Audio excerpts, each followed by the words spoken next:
During this pandemic, it's been wanting to reach out to people all the more and to bring them back.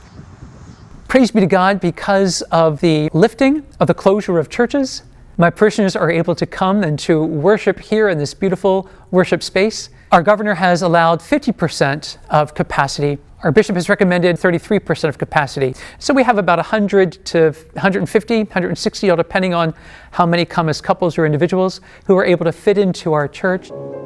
When our faithful come into the church, there's an usher who opens the door for them. The center doors are opened.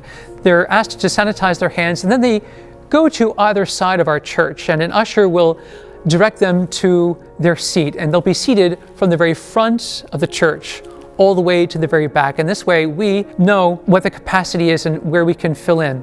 And that becomes particularly challenging when if we reach maximum capacity, I can't allow a certain number of other people to come in the door, unfortunately.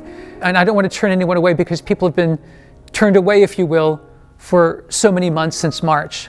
And it's my job and my privilege and my hope and my aspiration to bring them all in, and to do so in unique and distinct ways. One of those ways is, of course, reaching out via live stream, but we're also hoping to broadcast our Mass by radio, so that in case we have reached maximum capacity here in the church, that those who might come late might still be able to stay in their car, listen and participate by the radio, and then still come in for the Eucharist afterwards.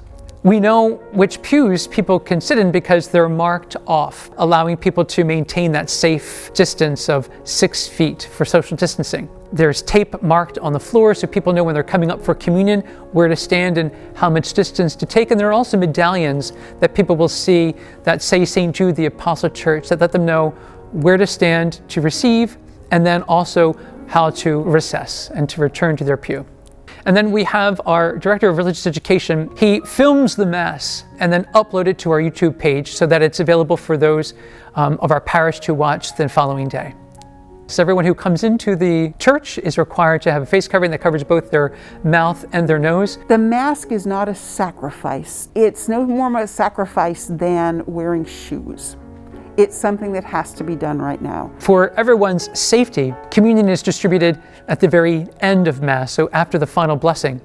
And individuals will come on either side of their pews, come up to the aisle, and then they'll receive communion and then return to the center, returning to their pews to meditate, and then returning to their cars to return home. There are ushers who have to sanitize. There are pastors who have to worry about whether people are ganging up. This is a wonderful physical space because it's managed like a military organization. That's hard to do in most places.